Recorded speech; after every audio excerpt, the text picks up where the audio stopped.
Okay, so, ever since 5 Laps took a shotgun to the Midnight Motorist video, I wanted to go back and reanalyze this damn minigame to know what it truly means. But this time, I'm going in there with a vengeance. I will analyze every little detail, every little pixel, and hopefully try to solve what the hell happened later that night. In the regular arcade game, we play as a purple car, and our objective is to go as fast as we can on the highway and avoid cars on either side of the road. Just before we finish, there is a secret road that we can reach that will lead us to the real minigame. Once we are off the highway, we are still in the purple car, so that's our first pin. Our second pin is the environment we are in, which is in the woods, and our third pin is that it's raining heavily. As we continue on the road, we can stop our car on the side and go into a clearing. It is then revealed that our driver is an orange man. In this clearing, we see a pile of dirt, which we can't interact with. When we continue, we can reach a place called Juniors. In front of the place is a green man. When we interact with green guy, he tells us, "Come on, you know you can't be here. Don't make this more difficult than it has to be." When we are denied access, we go back to our car and continue. We eventually park the car again and reach our home. When we go inside, we are in the living room. We see a gray person sitting on a chair and watching TV. When we approach them, the person says, "Leave him alone tonight. He had a rough day." When we reach a closed door, the orange man knocks on the door and says, "I told you not to close your door." Walking away from the door, he says, "This is my house. You can't ignore me like that." When we approach the door again, Orange Man knocks even harder on the door and yells, "Open the door!" We back away again and he says, "I'll find a way in from outside." We then go outside and go around the house to reach the window of the closed room. We see that the window is broken, and we also see footprints leading out from the room to somewhere off screen. There are also animatronic footprints right in front of some bushes. Orange Guy isn't fazed by any of these oddities and focuses on the runaway. He follows the child's footsteps and says, "Ran off to that place again. He'll be sorry when he gets back." Then the minigame ends. Now that we've pinned every detail, it's now time to truly analyze the minigame. Alright, right out of the bat, Orange Guy is William Afton, and the purple car is the same purple car from Take Cake to the Children. FNaF made that very clear, but to get into detail, Afton's sprite, when our perspective is zoomed in, is in a slouched position and looks to be dazed and disoriented, which led many, including myself, to believe that he's drunk. Also, he's aggressive and abusive towards his kid, which is something we already know was the case.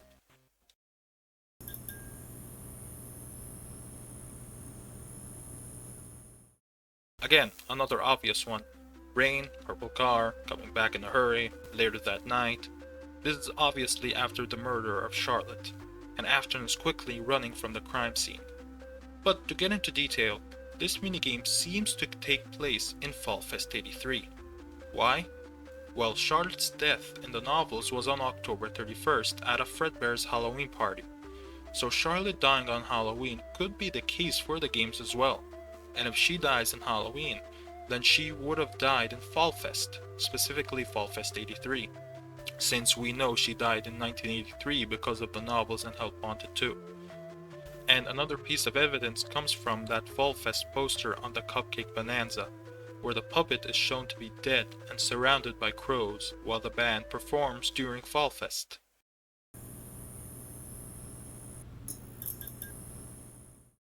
Now we're getting to the annoying part of the video. But before that happens, if you're enjoying this video so far, please like and subscribe. It really helped me out. Anyways, who is sitting on the couch? All we get is that this person wears gray clothing. They seem to be tired based on how their eyes squint a little, and is somewhat caring towards the abusive kid. However, they don't do anything when William doesn't listen to them. Now, I'm going straight to the point. I don't think Couch Person is Michael, and the evidence supporting it is very flimsy.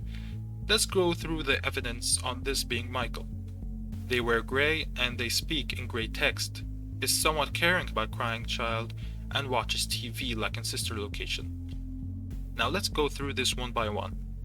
The person is wearing grey and talks in grey text just like Mike in FNaF 4.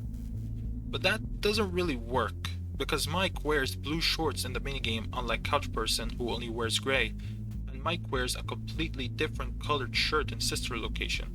And them talking in the same text color also doesn't work, because other characters use the same colored text as other characters.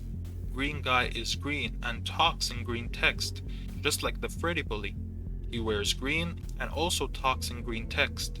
You know who also talks in green text? The Finger Trap Kid, who also wears green. William talks in both yellow and blue in Fruity Maze. Does that mean he's Bonnie Bully and Pigtail Girl? Using text color to identify someone from previous games doesn't really work. If it's in the same game, then maybe, but it's not. Next point of evidence is that the Couch Person cares about the abusive kid. Assuming the Couch Person is Mike and the Runaway is Crying Child, yeah, I agree. I agree that he would care about his brother. Brothers can be dicks, but ultimately if your father comes back drunk, looking to take his anger out on someone, brothers can be supportive. But I'm not arguing that point. What I'm arguing is the dialogue that is said. Leave him alone tonight. He had a rough day. That doesn't sound like a young child asking his abusive father to go easy on the kid. The person is practically ordering William to leave the kid alone. This person has authority, something I don't think young Mike would have when talking to his father. But maybe I'm overanalyzing this. Last piece of evidence is that the person watches TV. Which, come on, really? Yeah, Mike watches TV in Sister Location, but can't anyone watch TV? If this was Mike, there has to be more than just watching TV and wearing grey. At least with Orange Guy, we had more to go off of than just an abusive dad. He had a purple car, which is not common like someone watching TV. He lives in the FNaF 4 home, and has him running away from something on a rainy night. If the Couch Person at least held a bucket of popcorn, then I would be convinced. So now that you've heard me yapping about how it's not Mike, who do I think it is? Well, the only adult left that can live in the Afton household is the mother, Mrs. Afton. Now, this works for a couple of reasons. She would have that authority that I was talking about, and would care about her son. And yeah, she's not a character, Scott doesn't care about her, I've heard it all before. And it is just a really dumb argument. A character can be introduced later in a franchise. It's not like we have confirmed info or even a hint about what happened to her. This is what it feels like to me. If we are looking at the 4 games alone, Crying Child's sister is the same as the mother. They don't appear at all, or even talked about in the games despite we know they exist. They are nothing characters that are either dead or not important. Sister Location, and what? Is that Mike's sister? She can't be her sister because if she was important, she would have appeared earlier. Or what about the original owner of Fredbear's? He never appeared or was mentioned again in the next 3 games. He must be unimportant, and a character Scott doesn't really care about. Then come FNaF 6 and suddenly we have a character that supposedly is the owner of Fredbear's. This is what it feels like when a person argues that Mrs. Afton can't be the Couch Person.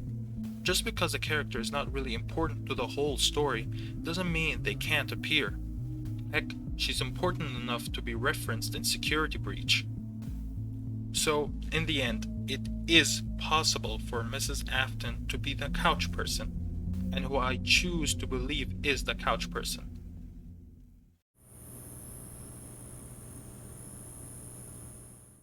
Now, if Mrs. Afton is the Couch Person, we still have to figure out which of the Afton sons ran away. All we know about the Runaway is that they disobey their father multiple times. Either they lock the door or they run away to that place. So the kid is disobedient. Now, I'm gonna be honest. I can never see Crying Child ever be disobedient to his father. or even have the guts to break out of his home. I mean, let's look at the facts. He is a very young child that became scared of everything after seeing something he misunderstood.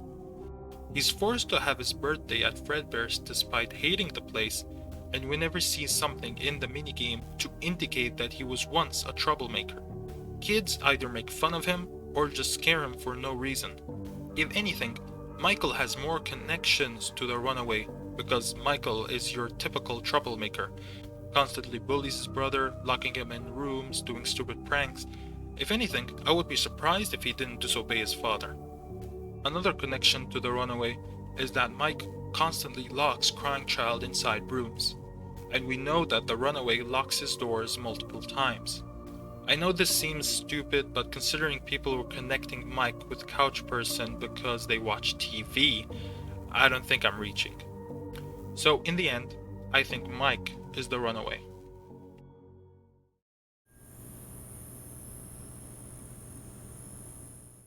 There's no question that the Midnight Motorist house is the same home from the FNaF 4 menu. But the real question is if this is actually the same home as the FNaF 4 minigames. This is an important question because the answer can tell us a lot about the timeline. If this is the same house, nothing really changes, but if it's different, then this minigame has to take place after the big bite, since I don't see a reasonable reason why the Aftons would move next to Fredbear's after Charlotte's death. But analyzing the home itself, it's pretty barren compared to FNaF 4. The only real similarities between the two is the living room, although I should point out that the house obviously has to be bigger than presented because of the simplified layout. Of course, this is the same in FNaF 4. We only get to see Crying Child and Elizabeth's room and the living room. We never get to see Michael's or his parents' room. Scott doesn't really add other rooms unless there's a reason for it. With that in mind, why can't these be the same home? Yeah, they look different, but it's not like minigames are the most accurate thing.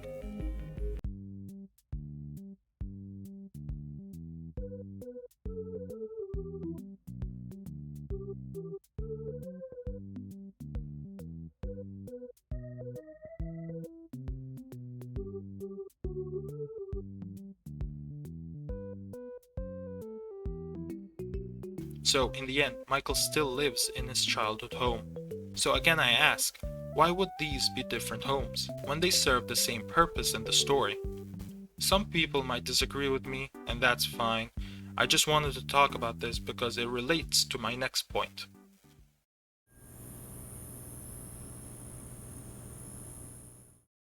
Juniors is often referred to as a bar by the community, and it's not hard to see why. You have some sort of bouncer outside the building refusing to let William inside, and William's slouched posture could be because of too much drinking. So much so he was kicked out. But there is one little problem with that theory, and it's found in the Ultimate Guide. Juniors is referred to in this book as a restaurant rather than a bar. It being a restaurant doesn't change the fact that Afton is most likely drunk because he was in Juniors. Restaurants can offer drinks and even have a small bar on the side.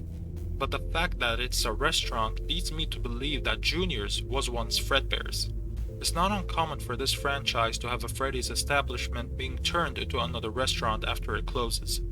And in the novels, Fredbear's did have a bar area. So maybe in the games, the new owners that bought Fredbear's could have kept it, assuming that Fredbear's in the games has a bar area. Another reason why I think Juniors could have been Fredbear's is the fact that in FNaF 4, the layout between the home and Fredbear's is similar to the Midnight Motorist home and Juniors. In both you have to go right, then continue up, then take a left, and you're at the parking.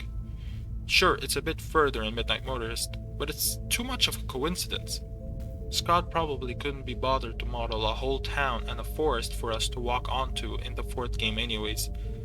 Another tidbit is that in 5 laps, we can see 2 double doors that face the parking lot, just like what Fredbear's had. So if Juniors used to be Fredbear's, it could explain why Afton was kicked out. Maybe he was bitter that Fredbear's was closed down and replaced with something else, and he became drunk and maybe started trouble.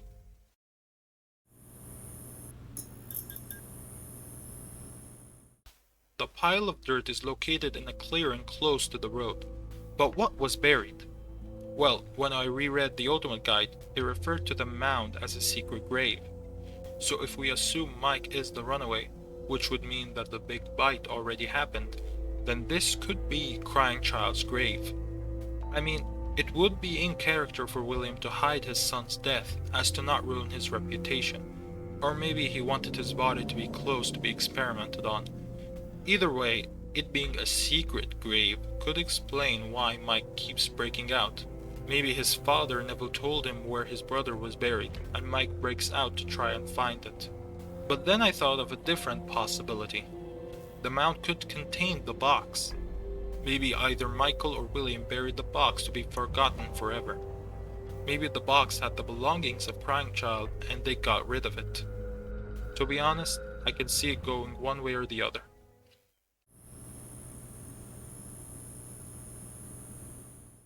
What's important for knowing the identity of which character left the footprints is the time period this minigame takes place in. Since we've established that the minigame most likely takes place in Fall Fest 83, there are only a few options. If Crying Child dies first, which I'm banking on, this still gives us limited options, but I was able to narrow it down to only 3 candidates. Suspect 1.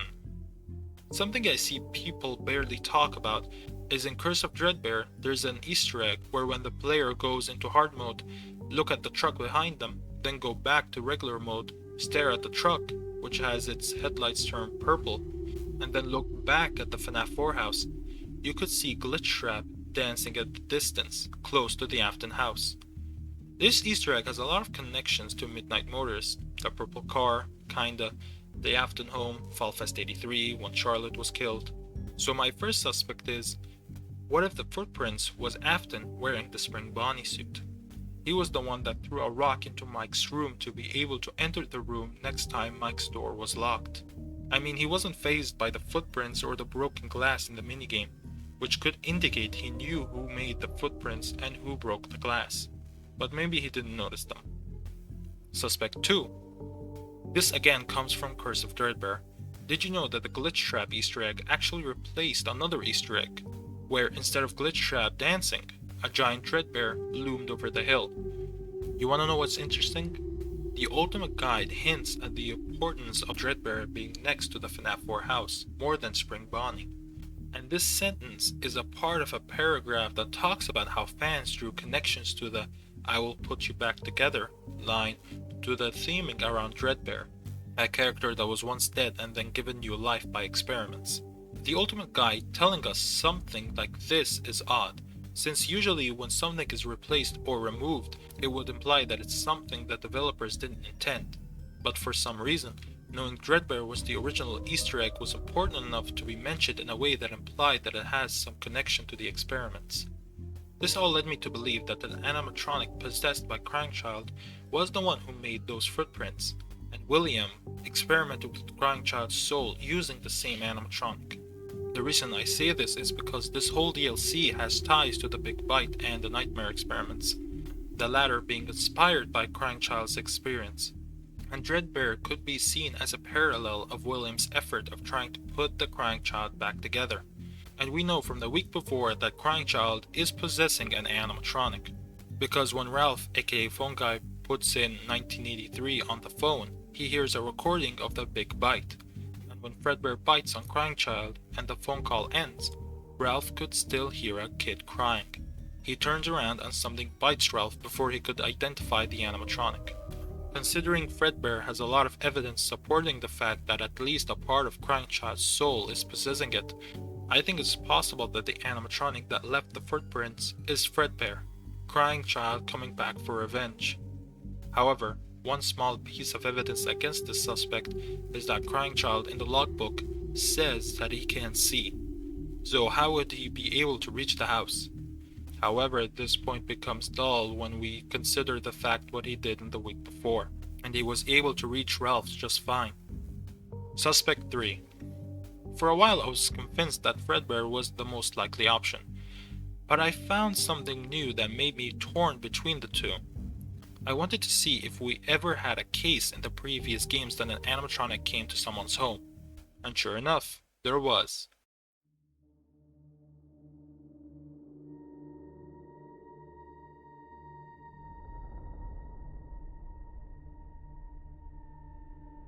Notice anything familiar? Animatronics appearing outside a home, near some bushes. And what is the tagline for this game? This time, the terror has followed you home. In my eyes, this was a slam dunk. Midnight Motorist was connecting to FNaF 4, not just in the minigames, but in the night sections as well, showing us the aftermath of something following the player home. Since we know Mike is the player of FNaF 4, and I think the Runaway is Mike, then the animatronic outside is the one who caused the nightmares. And we actually know who caused the nightmares. The nightmare himself, Shadow Freddy.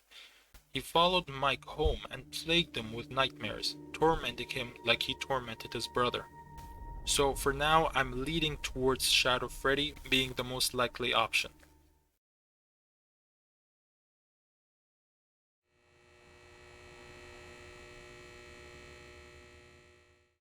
So let's ask why.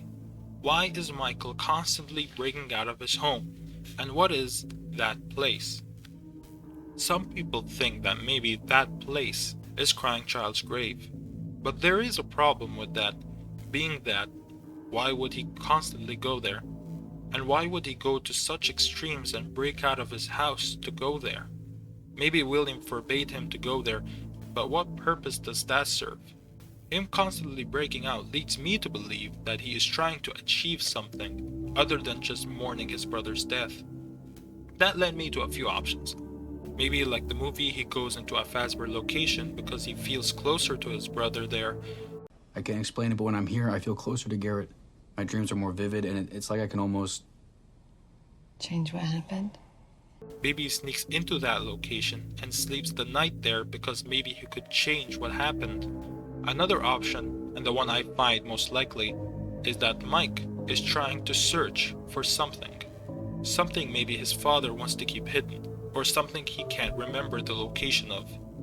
And when I looked at FNaF 4 again, our final cutscene in that game, and what finishes that story, is the box. What if Mike is trying to find the box, because it has something in it to make Mike remember something that he's forgotten? Something that can bring him closer to his brother. Maybe that's the true goal of FNaF 4, to find the box. Let's look at the movies for a second. Mike Schmidt dreams every night about Garrett to remember the man who took him, and when he meets the Golden Freddy kid, he seems to have the answer. But in reality, what Mike really wants is to save Garrett, to change what happened.